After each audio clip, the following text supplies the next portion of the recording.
메대 족속 사람으로서 아하수에로의 아들 다리오가 바빌로니아의 왕이 된 첫 해의 일이다. 다리오 왕 1년에 나 다니엘이 성경을 읽다가 여호와께서 예레미야에게 하신 말씀, 곧 예루살렘이 70년 동안 황무지가 될 것이라는 말씀을 보았다. 나는 아무런 음식도 먹지 않고 베옷을 입고 제 위에 앉아서 주 하나님께 매달려 기도하고 간절히 구했다. 하나님 여호와께 죄를 고백하였다. 주 하나님, 주는 크고 두려운 하나님이십니다. 주는 주를 사랑하고 주의 계명에 복종하는 모든 사람에게 사랑의 언약을 지켜주십니다. 그러나 우리는 죄를 지었고 잘못을 저질렀습니다. 우리는 악하였고 주를 배반했습니다. 주님의 계명과 가르침에 따르지 않았습니다. 우리는 주의 종인 예언자들이 주의 이름으로 우리의 왕들과 지도자들과 조상들과 이 땅의 모든 백성에게 한 말을 듣지 않았습니다. 주여, 주는 의로우십니다. 그러나 지금 우리에게는 부끄러움이 가득합니다. 유다와 예루살렘과 모든 이스라엘 백성이 부끄러움을 당했습니다. 가까운 곳에서부터 먼 곳까지 주님께서 여러 나라에 흩어놓으신 모든 백성이 부끄러움을 당했습니다. 우리는 주께 충성하지 않았습니다. 주여, 우리와 우리의 왕들과 지도자들과 조상들이 부끄러움을 당했습니다. 그것은 우리가 주님 앞에 죄를 지었기 때문입니다. 하지만 우리 주 하나님께서는 우리를 불쌍히 여기셨습니다.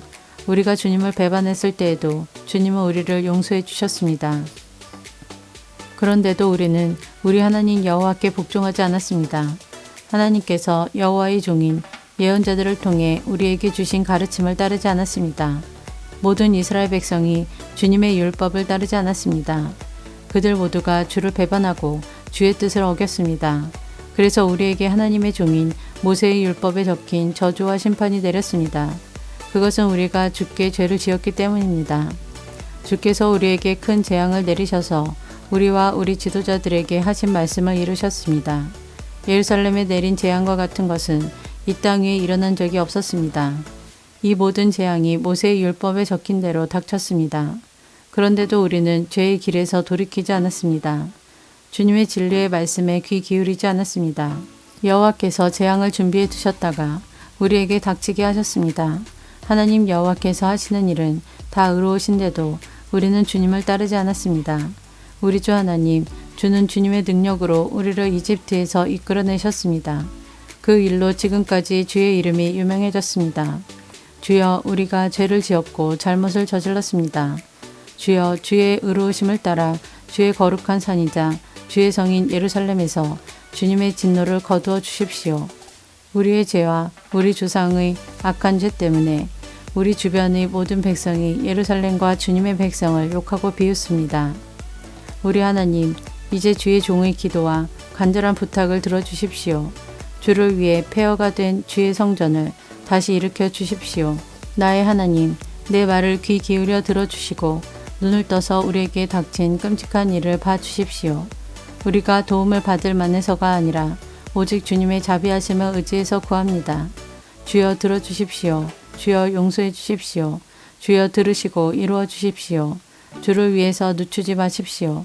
왜냐하면 이곳은 주의 성이고 우리는 주의 백성이기 때문입니다. 내가 이렇게 나의 하나님 여호와께 기도하고 내 죄와 이스라엘 백성의 죄를 털어놓으며 하나님의 거룩한 산인 예루살렘을 위해 간절히 기도하였다. 내가 아직 기도하고 있을 때에 저녁 제사를 드릴 무렵에 지난번 환상에서 보았던 가브리엘이 급히 내게 날아왔다. 가브리엘이 내게 말했다. 다니엘아, 내가 너에게 지혜와 총명을 주려고 왔다. 내가 처음 기도를 시작할 때부터 하나님의 응답이 있었다. 하나님께서 너를 무척 사랑하심으로 내가 너에게 일러주러 왔다. 그러니 이 말을 잘 생각하고 환상을 깨닫도록 하여라. 하나님께서 내 백성과 거룩한 성을 위해 70일의로 기간을 정하셨다. 이 기간이 지나야 하나님께 반역하는 것이 그치고 죄악이 그치고 악한 것이 없어지고 영원한 의가 드러나며 환상과 예언이 이루어지고 지극히 거룩한 것이 세워질 것이다. 너는 배우고 깨달아라. 예루살렘을 다시 건설하라는 명령이 있을 때부터 하나님이 세우시는 지도자가 올 때까지 49년과 434년이 지날 것이다. 예루살렘이 다시 건설되어 거리와 도랑이 이루어질 것이나 그때는 힘든 때이다. 434년 뒤에 하나님께서 세우신 지도자가 죽임을 당하며 장차 한 통치자가 그 도시와 거룩한 것을 파괴할 것이다. 그 마지막이 홍수처럼 밀려오며 마지막 때까지 전쟁이 있을 것이다. 하나님께서 그곳이 완전히 멸망될 것을 선언하셨다. 그 통치자는 많은 백성과 더불어 7년 동안 언약을 맺을 것이다. 그는 3년 반 동안 예물과 제사를 못 드리게 막을 것이다. 그리고 멸망의 끔찍한 것이 성전의 가장 높은 곳에 놓이게 되지만 하나님께서는 그 사람을 없애라는 명령을 이미 내리셨다.